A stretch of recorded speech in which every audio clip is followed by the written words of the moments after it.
High guys, welcome back to my channel আর a new blog. আমি আছি তোমাদের সাথে সৌমিক। আমাদের ফেলে আসা দিনগুলো থেকে শিক্ষা নিয়ে আমাদের যে নতুন বছরের শুরু আমরা করতে চলেছি, এই শুরুতেই আমরা আমাদের যে ভবিষ্যৎ প্রজন্ম সেটাকে সুরক্ষিত ও সুন্দর করতে এবং সমস্ত সাধারণ মানুষকে ছোট্ট একটা মেসেজ দেওয়ার জন্যই কিন্তু আজকে আমরা সমবেত হয়েছিলাম আমাদের কলকাতার বেলেঘাটার ফুলবাগান মেট্রোর ঠিক সামনে। হ্যাঁ, আমাদের ছোট্ট একটি এনজিও ক্ষুদ্র প্রয়াস সবার পাশে সব সময়। এরই ডাকে আমরা সকলেই সমবেত হয়েছিলাম ফুলবাগান মেট্রোর ঠিক সামনে।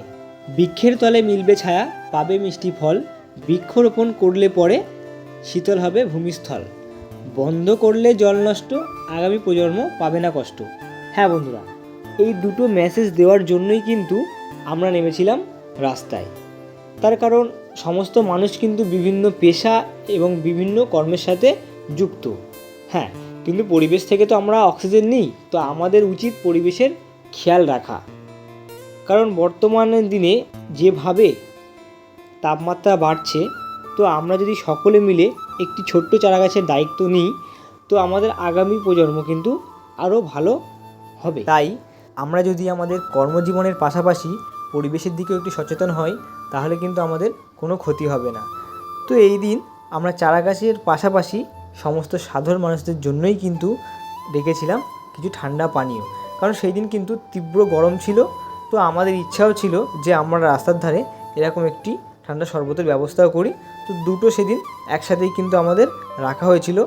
আপনারা যদি আরও ডিটেলসে জানতে চান, তাহলে আপনাদের যেতে হবে ফেসবুকে এবং সেখানে লিখবেন ক্ষুদ্র প্রয়াস। তাহলে কিন্তু আপনারা আমাদের পেজটি পেয়ে যাবেন এবং সেখান থেকে সমস্ত কিছু দেখতে পারবেন। এবং আপনারা চাইলেও কিন্তু আমাদের সাথে যুক্ত হতে পারেন, আমাদের ক্ষুদ্র প্রয়াসের ছোট্ট একটা সদস্য কিন্তু হতে পারবেন, তাতে কোনো সমস্যাই নেই।